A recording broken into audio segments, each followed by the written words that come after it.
السلام عليكم ورحمة الله تعالى وبركاته. اللهم صل وسلم على سيدنا محمد. اليوم إن شاء الله عندنا موضوع اللي هو موضوع تحفيزي إن شاء الله، لكل من يعني يمتلك ذكر حسون فقط ويسأل ويخطر في بذهنه هذا السؤال، والذي أيضا كان عنده زوج من الحسون وفقد الأنثى وبقى له الذكر وحيد.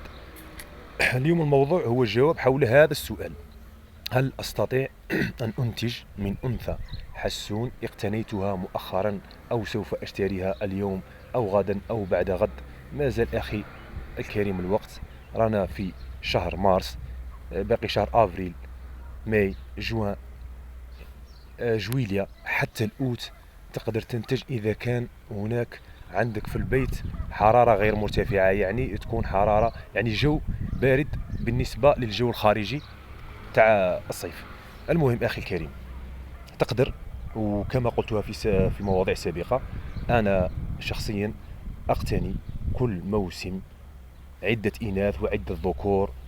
تكون ماهيش يعني لم تقم بغيار الريش عندي في المنزل، ولم أكن من ربيتها، اقتنيتها مؤخرا وتنتج عادي. أخي الكريم، هنا تبقى نقطة واحدة التي هي الاعتناء والأمان. وتوجد هناك أيضا نقطة هذه يجهلها الكثير جماعة، وهنا تطيحوا في واحد المشكل، اللي هو لما تذهب وتشتري الأنثى تسأل مربي هذه الأنثى، تسأله عن الوقت إطفاء النور في المنزل. كيف هذا أخي الكريم؟ عندك مثلا تلحسون في البيت، ينهض عند بزوغ الفجر وينام عند غروب الشمس. هناك من يربي الحساسين في المنزل، يضعها في غرفته أو في غرفة أخرى، ويطفئ النور عند 9 ليلا أو 10 أو 11 ليلا. وهنا أخي الكريم لما تأتي بها للمنزل، هنا الأنثى هذه 3 أيام 4 أيام 5 أيام غادي تنقص عليها الإضاءة بنسبة 3 ساعات. هنا يحدث لها غيار ريش، يطيح لك فيها غيار ريش وتوقع في مشاكل. هنا أخي لازم تتفاداها، يعني لما تذهب وتسأل إذا كان يطفي الضوء على 9 ليلا، تبع لها يعني البرنامج تاعها.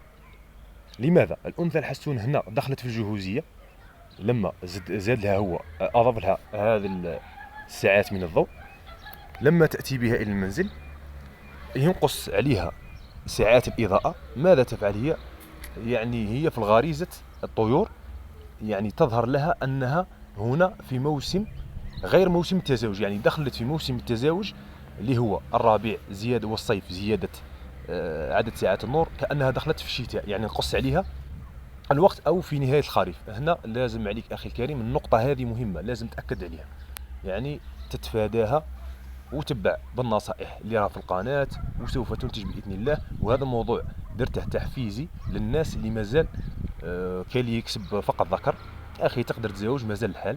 وهنا عندنا تصرف ثاني لازم نقوموا به جماعة: لما تقتني الأنثى الحسون تجيبها في المنزل، تضعها في قفص كبير تاع التزاوج، وتضع لها عش، وتعطيها مواد تعشيش، وتضعها في مكان يعني هادئ، وتبدأ تجهز فيها. لأن عندما تضع لها العش وتضع لها مواد تعشيش في الغريزة تاعها، هنا لما هي تبدأ باللعب بالقطن ومواد تعشيش، هنا تتحفز وترى العش تتحفز للتزاوج. أيضا لازم عليك يكون في الغرفة أو في الغرفة التي يعني بجانبها يعني تسمع تغريد، يكون ذكر جاهز، سواء تغريد ذكر حسون، سواء هاجين يكون حافظ حسون، سواء من الهاتف.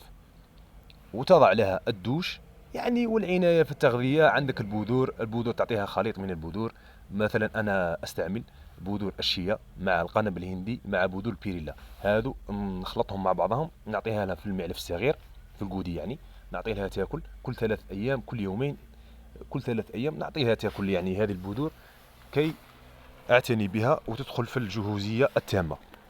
أيضا عندك الخضار مثل الخيار.